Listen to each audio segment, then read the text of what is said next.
Hey y'all, welcome back to Generation X Nation. First things first, as always, thank you to everybody who has subscribed to my channel, who has left a comment or hit the like button. It does not go unnoticed and I definitely appreciate it. So thank you from the bottom of my heart.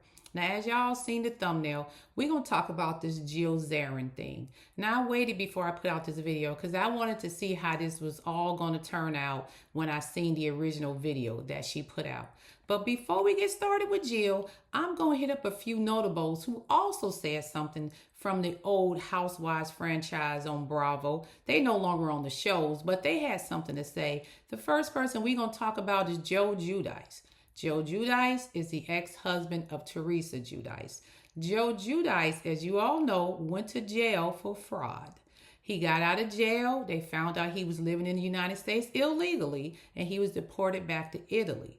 But Joe Giudice did not want to go to his home country, so he now lives somewhere in the Caribbean so he could be closer to America so he can try to get back here, or at least be close to his daughters, I think, because I don't think America's letting him back in. Joe said that we were brainwashed in America. This woke shit has to stop. And he said, what's going on over here? What's wrong with y'all? Joe, I don't think you should be talking about anybody's intellectual level here in America. Remember, you the one got caught doing fraud. You the one went to jail, okay? And from what I can gather after seeing you on the show for several years, you don't really operate like you got it all together your damn self. If I venture to say, you seem to be one can short of a six-pack. I'm just saying. Now let's move on to Bethany Frankel. Bethany was another one who had something to say. According to Bethany, we should not be using the Super Bowl for political views. It is getting out of hand. People are at award shows like the Emmys and the Oscars saying stuff. Now you're using sports events to say stuff. Bethany, where you been? You know, in 1968, Tommy Smith and John Carlos stood on the top of the Olympic podium with their fists clenched in representing political views of the United States of the mistreatment of people of color. So this is nothing new. There were also some young ladies on the soccer team earlier in the 2000s who kneeled on the field in representing Colin Kaepernick. So this is nothing new, Bethany. They have used these type of venues to represent their political views for years. Stop acting shocked. See, I hate it when people play in our faces and act like, oh, I cannot believe that this is happening.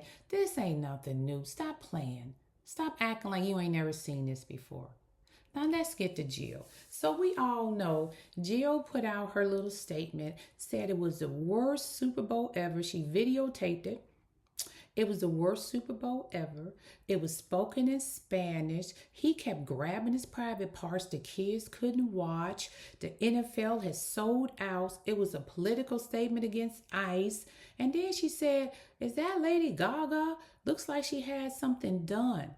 And then she said, it was just hard to watch. Here's the thought. Turning Point USA had an alternative to the Super Bowl halftime show. Jill Zarin, you could have turned there and watched it and you would have missed all of that. Everything that you said you was offended by, you did not have to watch. You could have went over there and watched Kid Rock with his ugly, greasy head, raggedy ass, looked like he just drank 6-pack of Busch beer, screaming in a microphone. Or you could have listened to some country music. There was nothing forcing you to watch that Super Bowl halftime show. Now, I watched the show and I didn't understand nothing Bad Bunny was saying. I don't care if that man was speaking in pig Latin. The show was still beautiful to me and good. And beats are beats. I enjoyed the beat. Music is universal. It didn't offend me at all. And everything was beautiful. The whole production was nice. And I got everything he was saying. Remember they was climbing up those electrical poles? I don't know if that was a reference back when they had the hurricane there and your president and their president was over there throwing paper towels at people. And then later on found out they had issues with electricity. See, the same president that is president of the United States is also the president of Puerto Rico. Because guess what, Jill Zarin? there's a thing called geography class that we all took in about fifth grade. And most of us know Puerto Rico is a territory of the United States. We also know that Guam is a territory of the United States. And get this, the U.S. Virgin Islands, Jill, the U.S. Virgin Islands. So what if the people from the U.S. Virgin Islands came over and decided to do a halftime show one year? Would it be a woke agenda because they all look similar to me? Or what about the people from Guam? Would it be a woke agenda because they may come over and do some of their Polynesian type of rituals? What do you think? Jill, all I'm going to say is this. When you said where were the white people and Lady Gaga was looking you in the face, you just sounded stupid to me. Because I don't remember. Matter of fact, memory serves me correctly. Kendrick Lamar last year's performance, did you ask that same question? Because I'm pretty much sure most of his people that were on the floor on the field with him were not white. But I don't remember you asking where was the white people then. I'm just saying. Okay? Also, if you're going to say something, stand on business. Don't backpedal because now you're at the F around and find out moments, because that's what you mega people do. You say stuff for shock value. You say it for clickbait. You say it to, I don't know, to speak to your friends in the masses thinking this is going to make you popular. And when it don't land the way you want it to, then you start backpedaling. And now all of a sudden you're backpedaling because you lost a job. Did you not think that job over there on E Network may have a crew that is diverse and maybe some Hispanics on that crew or Latinos on that crew or Dominicans on that crew who speak Spanish as their first language? You didn't think about that when you was making this comment? Or where are the white people? You don't think it would be some other people of color on that crew who probably ain't going to work with you because you said that? I wouldn't want to work with you. I wouldn't want to be your producer. I wouldn't want to be your makeup artist. I wouldn't want to bring your food to you or be your showrunner. No, not when you think like that. But see, I always knew something was up with you and them New York girls anyway, because I started watching that show a long time ago because I felt like you girls had some issues with race. And the reason I say that is because there was a lady on that show the first couple of seasons who lived down there in Brooklyn in a brownstone. And y'all turned y'all nose down at her every time y'all had to go to her part of town to go to her house because, ooh, God forbid we go to Brooklyn. But now that brownstone is probably worth millions of dollars. But Jill Zarin set out with her little apology tour as usual, which most of them do. And she said, they didn't even give me a chance. I didn't even have time to take it down. People make mistakes. I'm human. Jill, you don't get to use that. See, if you was 19, 20, 21, hell, 25, you may be able to get over a little bit because they ain't teaching them right in school and they're not learning their history. But you 50 plus years old, you know better.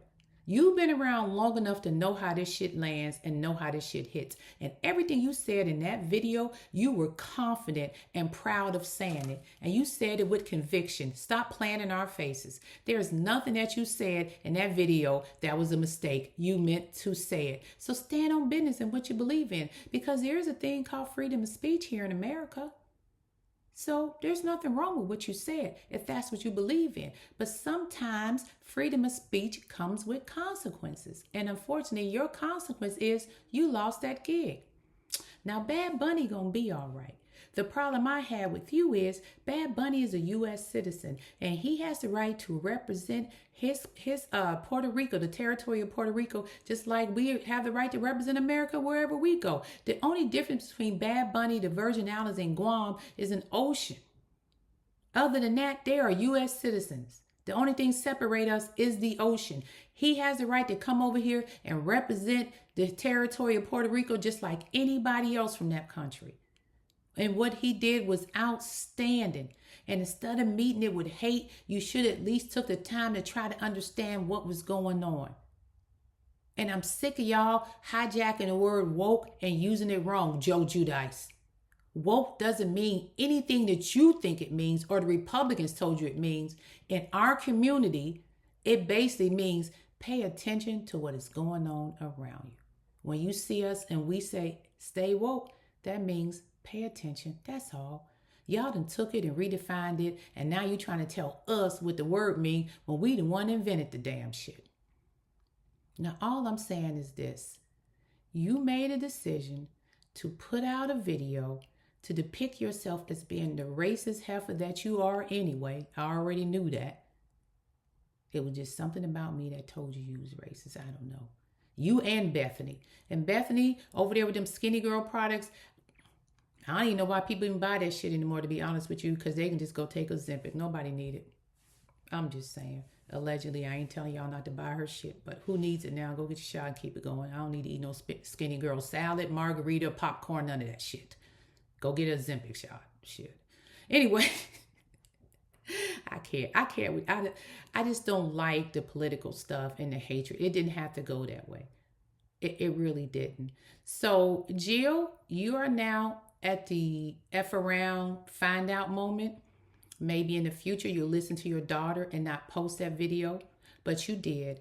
But the thing we don't like is that's what you believe, then stand on business and say that. Don't try to backpedal and act like you didn't mean what you say, because that's when it makes it seem disingenuous and you think we're stupid. Okay? Now, I don't know how to put this, so I'm going to say it this way. It ain't no fun when the rabbit got the gun. And in rabbit, I mean Bad Bunny, because he won. And with that being said, this is Generation X Nation. I appreciate everybody who's starting to follow my channel, who leave a comment. It does not go unnoticed. I really don't like talking about politics too much because, baby, I can get into the politics. Trust and believe me, I got enough time on this planet to say a lot of stuff that I don't say. But anyway, if you really want to hear my political views, I cut to the chase on TikTok. It don't take long. And I don't do a lot over here on YouTube because I want to keep my channel up and I don't want people bothering me, especially the mega nuts. And let me stop saying that. Anyway, we all have our own views in politics and we keep it pushing. With that being said, you guys go and have a great rest of your day. I hope Jill Zarin learned a lesson. You can't go around talking crap about people and then not expecting some type of retaliation. Maybe it didn't land the way you wanted it to land because you thought you ate in that video and you really didn't. What it was showing who you really are. And as they always say to us, hey, when people show you who they are, believe them. So now, Jill, go clean it up. Maybe go take some diversity and inclusion classes or something. But at this moment, you might want to sit back and keep your mouth shut and let this thing blow over. That's all I'm saying. All right? And this is your Next Nation. I'll see y'all next time. Peace. And as always, I'm out.